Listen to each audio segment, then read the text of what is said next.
The people who follow Nabi Muhammad alayhi salatu wasalam have been given a mission in the Quran. What is that mission? And if you fulfill that mission, you become the best of all people. بعد أعوذ بالله من الشيطان الرجيم. كنتم خير أمة أخرجت للناس. You would be the best of all people ever raised for mankind. How would you become the best? تأمرون بالمعروف وتنهون عن المنكر. If it is right, stand up for it. And if it is wrong, it is false, it is unjust, then stand up against it. And that's what you have to do about the atrocities, the aggression, the oppression committed by the Ottoman Empire for 600 years on the Orthodox Christian world. Unless you can condemn that, you are betraying your mission as a Muslim. What can I do to help you? Don't complain to me. Complain to yourself. I would like you to visit Bosnia and visit the Bosnian Muslims, inshallah. And we can have a conversation with you as you had you had in Belgrade. Well, this is not an attack by me on you, my dear Sheikh, but just a message, because we are afraid that you're forgetting your brothers in Bosnia. And even if you did forget us, we will not. We will forgive you by that, because we know that Allah will not forget His true worshippers, and Allah will not forget us. With love and affection from your Bosnian brother, to our dear Sheikh Imran Hossein. May Allah give you health to deliver us your lectures. May Allah bless you and bless your noble work. Well, my invitation to you is not far to drive over from Sarajevo, from other cities in Bosnia, to drive over to Thessaloniki. I can extend my stay in Thessaloniki. There's a very big hotel, and the manager, the owner of the hotel has contacted me. He wants us to stay in that hotel. So I can extend my stay in Thessaloniki. And you can drive over and come and meet me in Thessaloniki, and we can talk. And we can share, exchange views, and I can teach you, inshallah. So I'm looking forward. We'll make an announcement about the date for my arrival in Greece, inshallah. This is from my beloved brother. I'm going to mention his name because he's a scholar of Islam. He's a very famous scholar now, Yusuf Hindi. And I met with Yusuf Hindi I met him in Tehran, I met him in Paris, I don't know where else I have met with him. And we have great love for each other, Yusuf Hindi and myself. And he says, Salaam alaikum, my dear Sheikh. I asked him for his analysis about the conversion of Hagia Sophia for the second time to a masjid. And here's what he has to say.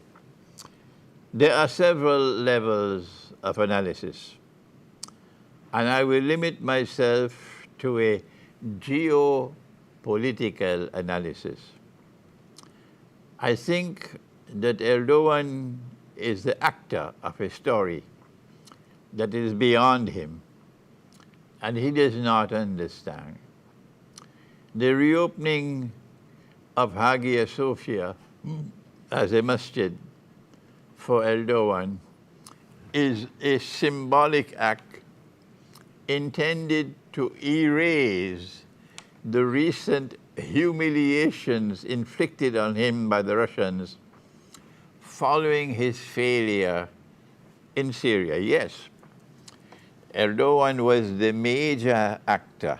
The Saudis were second, the CIA was second, the Mossad was second, the Qatar was second, and all. But Erdogan was actor number one in the bogus jihad in Syria to transform Syria into another Libya. So Yusuf Hindi is correct. He failed in Syria because Russia defeated him. He failed at Idlib. I wrote a long article on the subject a few months ago, and the title is Erdogan face à son destiny. It's French. Erdogan face à son destiny. Transforming Hagia Sophia is an act of despair for Erdogan. It is a way to reunite the Sunni world around him and to just get out of his geopolitical isolation, but also to get Turkey out of its isolation. By his stupid obstinacy, his policy in Syria, he isolated himself in Turkey. For example, the Nationalist Party, Vatan, warned Erdogan in February that if he continued the conflict against Syria, he would fall into the trap of Israel and the United States, and he would lose allies such as Russia, China, Iran, and Iraq, turning them into enemies. At the same time, 543 Turkish political, media, legal, and academic figures appealed to Erdogan to withdraw his troops from Syria.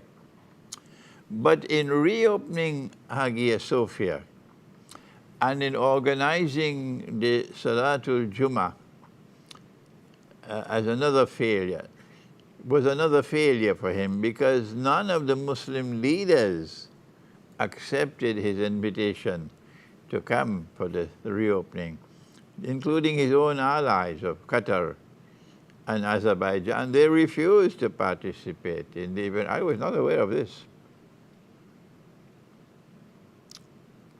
Therefore, I have been writing in my articles on Erdogan's Turkey, as I have been writing in my articles on Erdogan's Turkey for the last 4 to 5 years, his new anti-Russian, anti-Orthodox act is digging his grave a little deeper.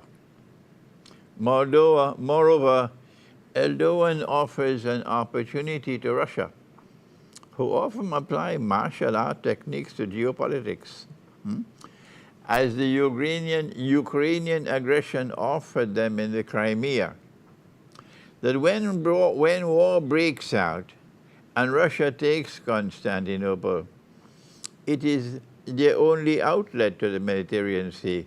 The Russians will be able to recover what the enemy took from them, namely Hagia Sophia. Well, I respect my learned brother Yusuf Hindi, but I hope that Russia will not attack Constantinople, because if Russia launches a war on Turkey, it's going to trigger, it's the same thing as Iran launching a war on Saudi Arabia. It's going to immediately walk into a trap and trigger off Muslim-Christian civil war in the house of religion. I don't think the Russians are going to make that mistake. And about Hagia Sophia, I've said the prophecy is that a Muslim army will conquer Constantinople, not a Christian army.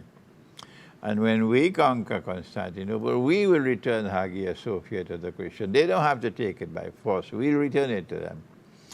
And when we return it to them, that will seal the reconciliation between these two communities, the community of Muslims in the religion of Islam of Father Muhammad and the community of Christians in the religion of Islam, the one religion who follow Jesus, Nabi Isa Islam. So this is a very important geopolitical analysis from our brother Yusuf Hindi. I mentioned his name because he's a prominent scholar of Islam.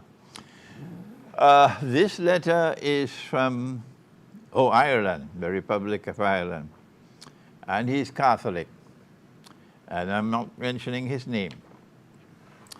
And he says, I love you, and I love your talks. Dear Sheikh Imran Hossein, I am a Catholic from the Republic of Ireland, and I find your talks very educational. I'm glad to hear that you're well again and hope to keep you strong and healthy. I have always taken a great interest in the Middle East, possibly because of the Irish struggle against England and seeing the injustice on the Palestinian people by the imposter settlers. The Zionists are extreme fascists. After years of terrorizing the adults, it seems that they have now decided to go as low as they can by arresting and detaining even children. I am ashamed by it all, as much as I'm not a church-going Catholic, no more. I feel Jesus didn't want a palace in Rome. The kingdom of God is all around you, not in a building of bricks and stones. I may ask too much of the Pope when a lunatic replaces another lunatic in the White House. I still pray to God, and I pray for a better world. Hopefully things will change soon. Ireland has a big Muslim population now, about 50,000.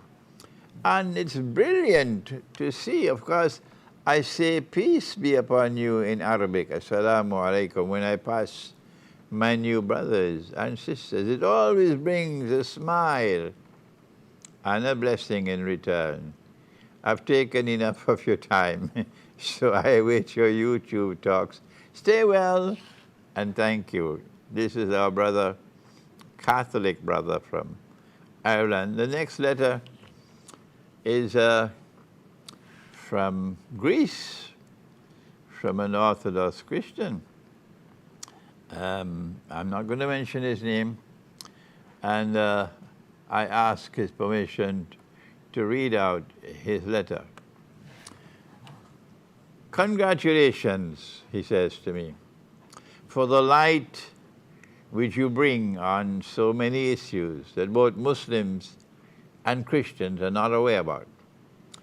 I am a Greek Orthodox Christian from Cyprus, and now I've managed to see the difference between Ottoman Islam and real Islam. I was watching your latest videos about Hagia Sophia and about the planned war that is going to follow, which is the conquest of Constantinople. I'm amazed on how prophecies from both religions about the coming events coincide. The same thing I found when I went to Moscow.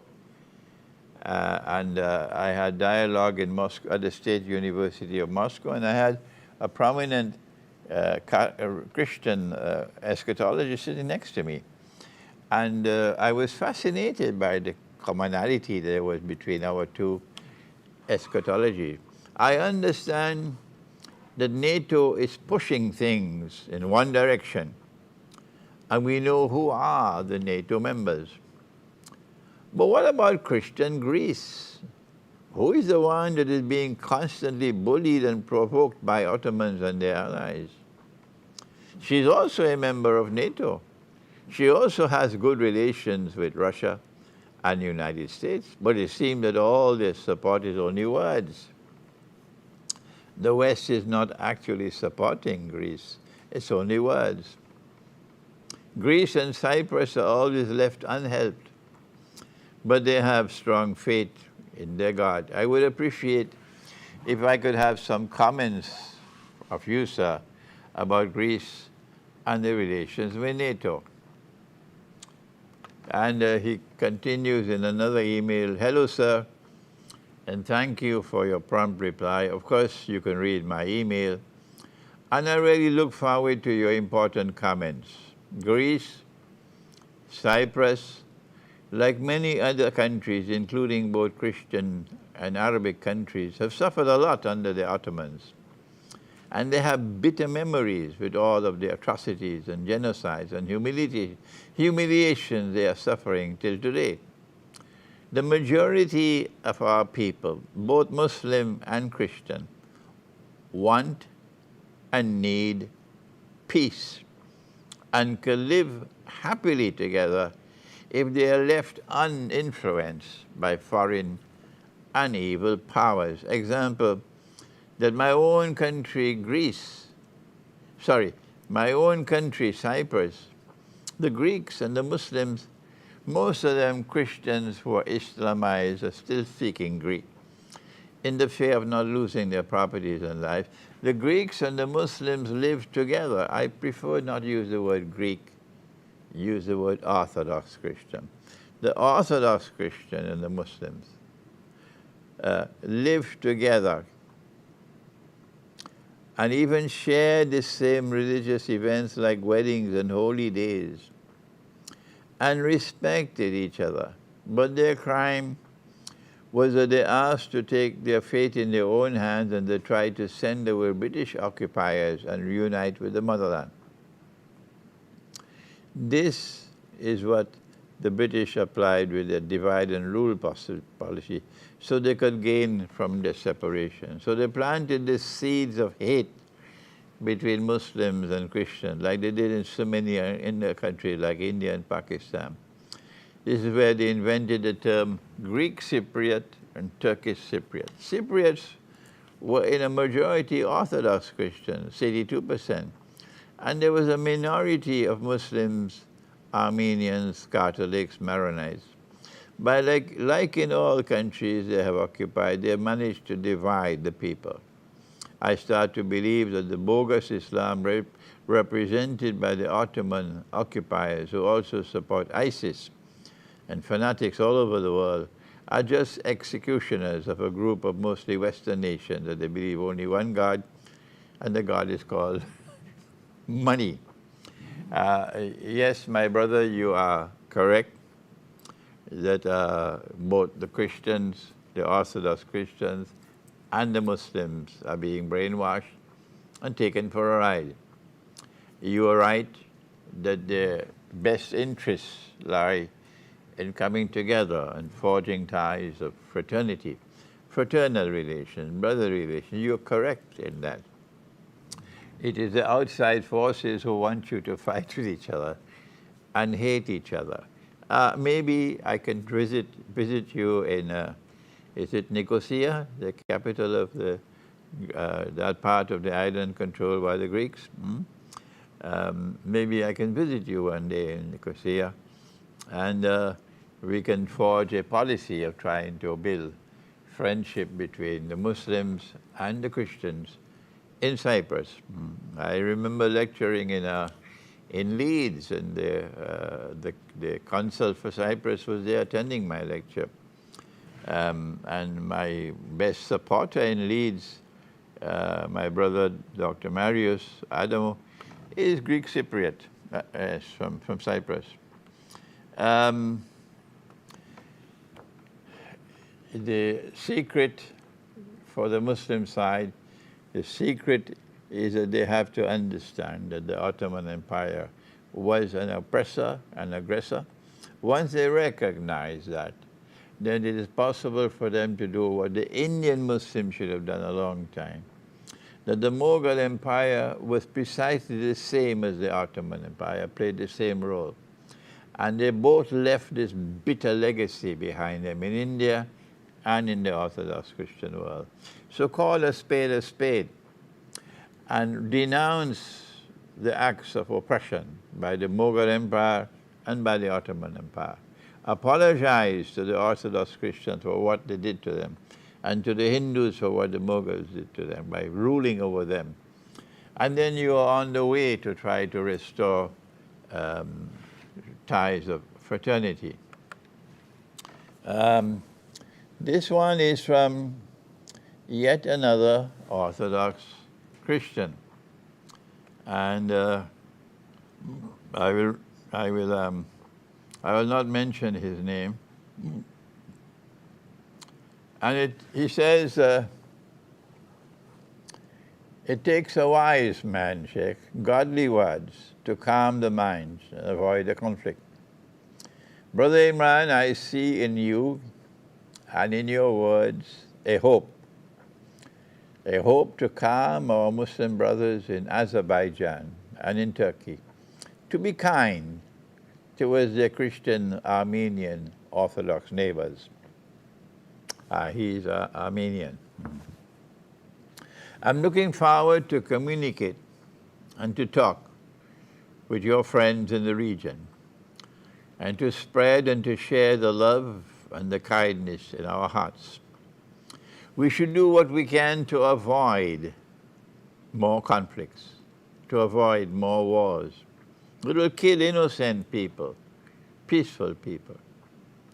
Another reminder, during the war in Syria, President Obama stated, our red line is if the dictator Assad uses chemical weapons against his people, we will attack Syria. Guess what happened? A few weeks later, Erdogan supplied chemicals to Daesh around Damascus. Erdogan supplied the chemical weapons to Daesh, which is ISIS, around Damascus. And they staged a real chemical attack. And they killed many of the local Muslim children. And the hired white helmet made a video with the rescue team. The media, this is the fake news that President Trump calls fake news, they made a big noise with it. The State Department presented the situation to President Obama, and remember, he announced the preparation to attack Syria. One man gave him a call. One man gave him a call. If you are attacking Syria because of the chemical incident, I want to tell you, it was not President Assad who did it. We know who did it, and send him the evidence. I really appraised and I respected President Obama when he refrained from going to war as a result of that call. It takes a great man not to go to war. In my heart, I see your words and wisdom. They may make a difference and keep peace in the hearts of the Muslims in the troubled region of the Caucasus. I will be glad to write and talk to my peaceful Muslim brothers to work together and to look at the half-full cup with the hope of peace. Sincerely, and he mentions his name. Yes, this is a very nice email from an Armenian who is not resident in Armenia. Yes, I plan to make that trip of Zulkarnain, inshallah, from the Black Sea to the Caspian Sea and pass through Armenia one day, inshallah. Make dua that it may be possible. We are working to build friendship, reconciliation between the two people, the people of Armenia and the people of Azerbaijan. But there are others at the top who want war. The people who want peace, the leaders want war. Who will survive? Who will succeed? May Allah grant blessings to RFS.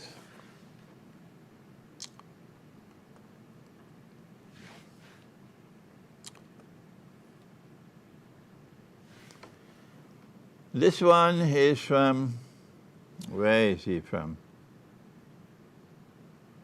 I think he's also Armenian,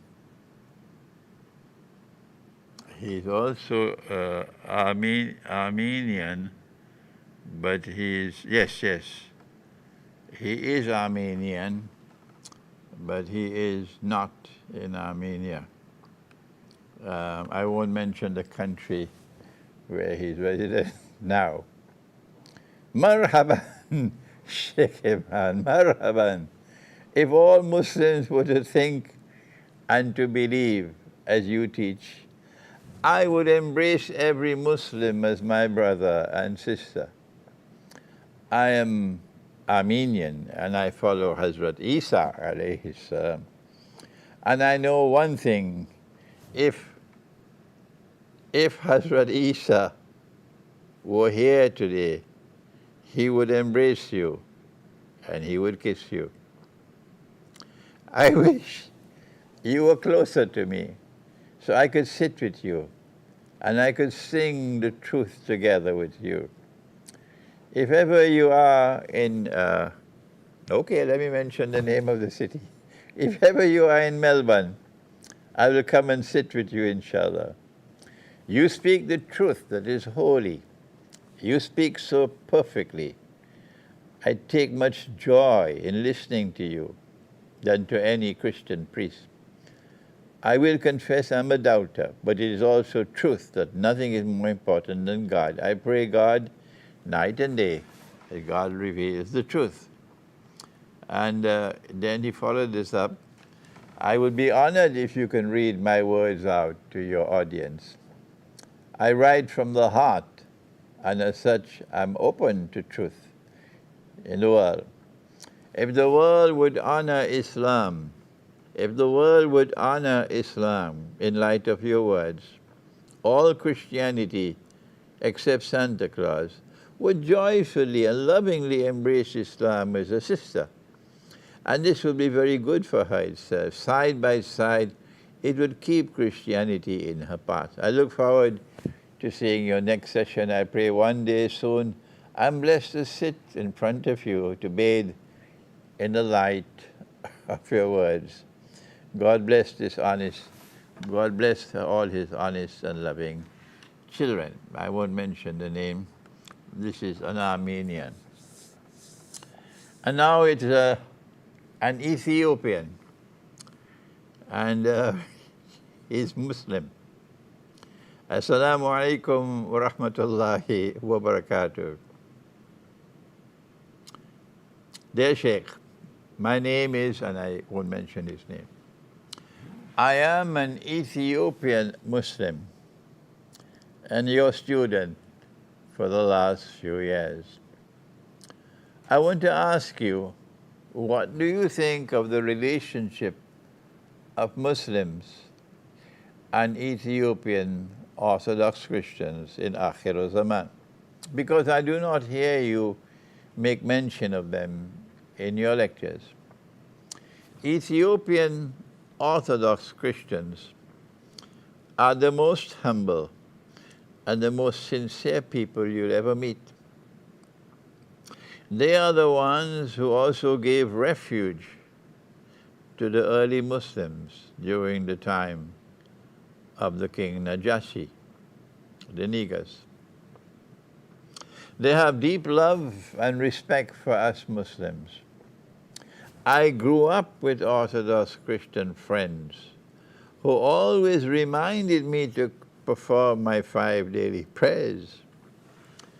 I would be very happy to hear your perspective regarding Ethiopian Orthodox Christians and their role in Akhir Zaman, which I hope would be significant in the same way they played a positive and significant role in the early Muslims. I thank you for your time. I look forward to your response. And he is in Addis Ababa in Ethiopia. And I have to, in my response to you, my brother, I have to confess that I have not devoted attention really to what is called Abyssinia at the time of the Prophet alayhi salatu wasalam. The Najashi, the king, the Orthodox Christian king, is so important to us because our Prophet had said to the slaves and the semi-slaves in Mecca who were being persecuted by the Quraysh, some of them were being killed, go to Abyssinia. There's a just Christian king, and Allah will put it in his heart to protect you. And they went to Abyssinia, which is today Ethiopia. And that Christian king protected us. Even though Mecca sent a delegation headed by Abu Sufyan to try to get the king to repatriate the slaves to Mecca. But the king refused, and he protected us. And when the king died, which I mentioned in my last lecture, and the news reached the Prophet ﷺ in Medina, he performed the Salatul Janazah, or the funeral prayer, in absentia for this Christian. There's no evidence except for, the fake news Jamaat, there is no evidence that this Christian king stopped being a Christian and joined the Ummah of Muhammad ﷺ and stopped being a follower of Jesus. There is no evidence of that. Ask any Christian in Ethiopia, any part of the Ethiopian, the Abyssinian people, did this ever happen? No, there's no evidence of that except the fake news Jamaat. But I got an email from my assistant who reminded me that the daughter of Abu Sufyan, remember Abu Sufyan led the delegation from Mecca to the king to try to get the king to repatriate the Muslim slaves. His daughter had gone to Abyssinia. She had married a Christian, and that Christian died, and she was a widow. And the Prophet ﷺ sent a proposal of marriage, and she accepted the proposal of marriage. And the Christian king acted for this nikah or marriage ceremony took place without the two people being together at the same place at the same time. It's called a marriage by proxy. By proxy is a valid marriage. So the Christian king in Abyssinia, he acted as the wali or the guardian for Habiba. And he paid the dowry, the dowry that the Prophet ﷺ was supposed to pay to her for this marriage. He paid it. The report I got, and I don't know how valid this report is, that it was 4,000 dinars. And 4,000 dinars is an enormous amount of money. But 4,000 dinars were equivalent to 4,000 dirhams. That is, 1 dinar equivalent to 10 dirhams. Today 1 dinar must be equivalent to about 80 dirhams. That's how they have corrupted the value of silver.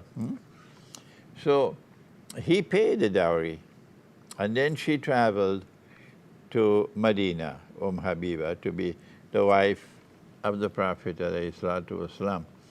This is the role of the Najasi.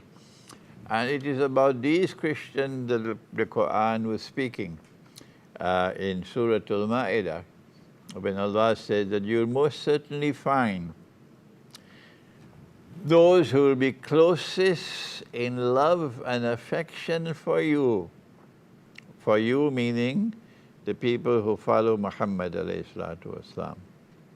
I don't want to use the word Muslim because those who follow Jesus are also Muslims, those who follow Moses are also Muslims, those who follow Abraham are still Muslims, all Muslims.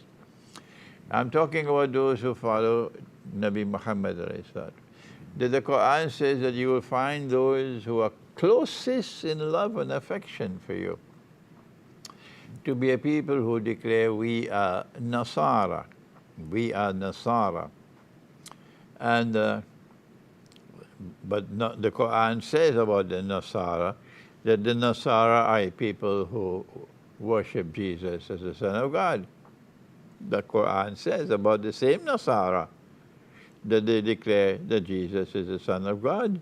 And the Quran says about the same Nasara who worship Jesus as the Son of God that they will be the closest in love and affection for you.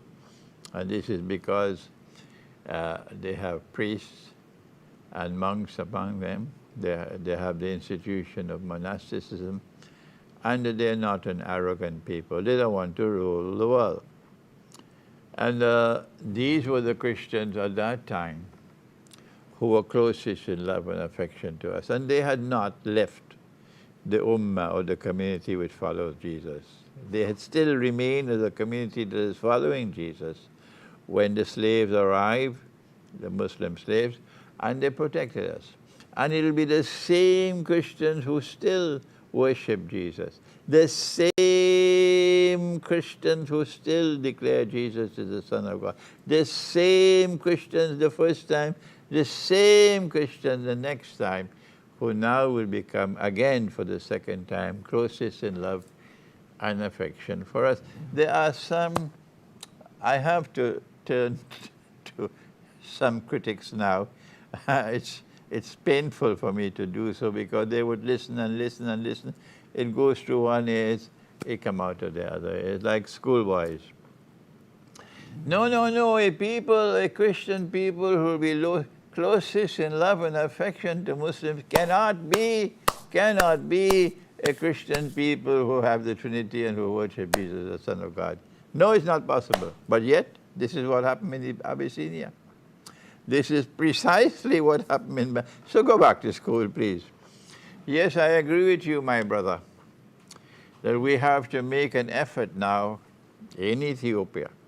Remember that there will be powerful forces at work to try to bring hatred and conflict between us, as they have done in the Balkans. The biggest US military base in the world today is in Kosovo. That's how much success they've achieved in the Balkans. So they will always struggle to build hatred between us. And so now I'm happy for your email that we should be concentrating our effort in Ethiopia.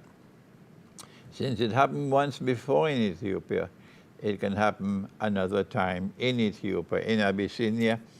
And I'm happy that you mentioned this. So wherever you are in Africa, wherever you are close to Ethiopia and you're a Muslim, you must try to do what I'm doing, to reach out to your Orthodox Christian brothers, to try to build relations of friendship and fraternity. Now then, that was Ethiopia. And who is this?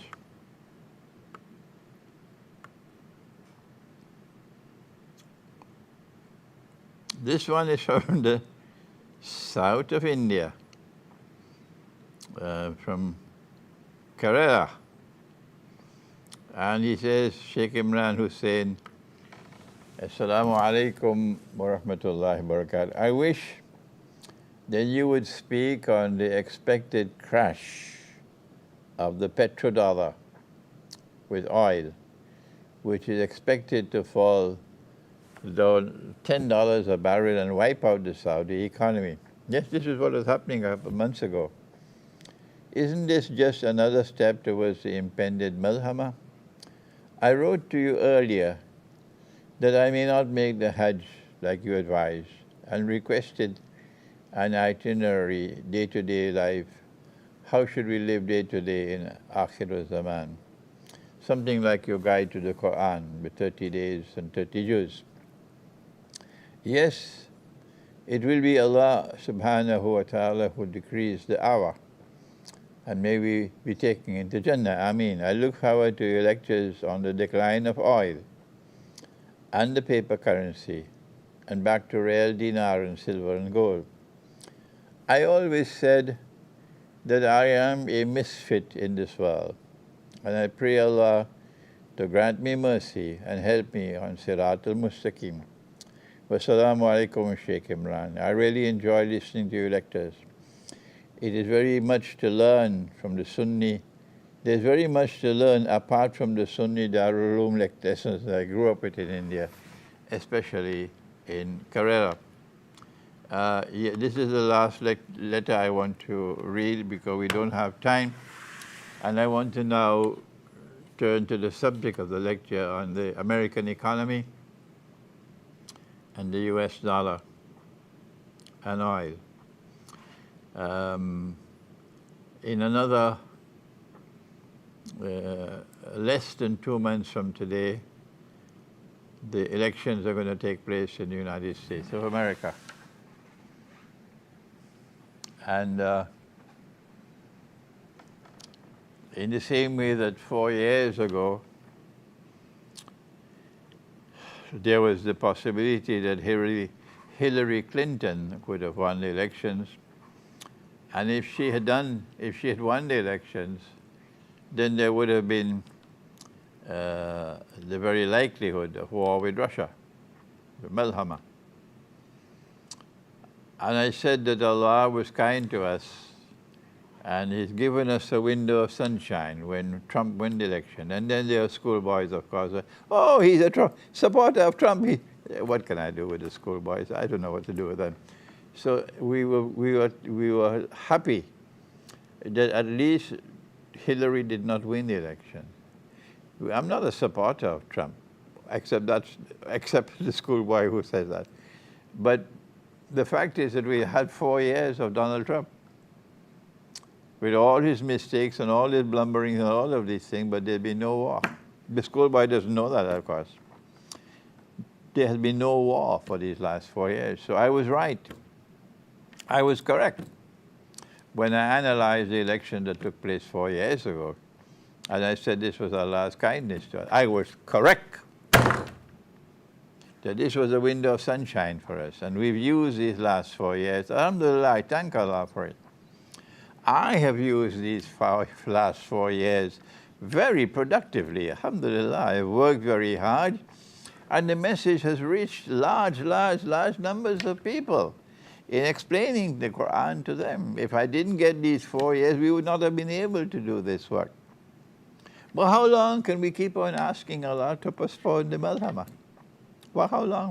Why should we ask Him to postpone the Malhama? Why? If we have to die, we die. The fact is that unless the Malhama takes place, we cannot have the conquest of Constantinople, and then we cannot return Hagia Sophia.